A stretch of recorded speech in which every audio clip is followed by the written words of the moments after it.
kapag gagawa tayo ng video, gumamit tayo ng 5W saka 1/8. Ito ay taniman, lupa. Ito ay tataniman ng gulay. Ang itatanim dito ay talong. Ang pitsa ngayon ay Mayo 6.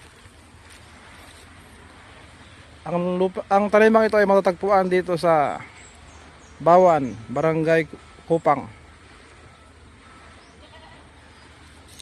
Ang itatanim dito ng talong ay kulay berde, yung tinatawag na Amor F1.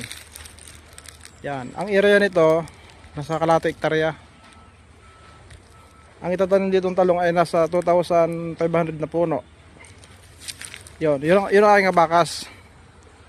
Nag-uumpisa na siya magbungkal. Yan, ito yung mga nabungkal na dati, oh. Yan yung mga nabungkal na. Yan. Mga nabungkal. Ang itatanim na punla dito ay kahapon siya in order. Darating siya ng June 10. Yan. Yan ang lugar. Ang bantay namin dito ay ito, si Brownie. Yan. Yan ang aming bantay. Ang ginagamit naming pangbungkal ay barita. Ito. Ang baritang yan ay pinagawa ko sa Pandayan, Taal, Batangas. Kahapon ko lang yung pinagawa. Yan.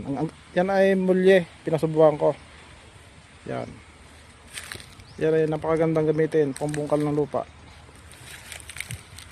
Yan. May mga saging din sa paikot.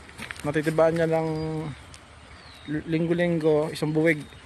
Yan, mga saging na yan. Yan ang poste ng kuryente para palatandaan sa lugar. Yan ang mga saging na pwede matiba. Yan. Nakakapagbuko din dito. Yan, may mga buko din. Marami ring mga bunga dito ng mga duhat. Pagkali sa darating na John, mahinugan ng mga bunga.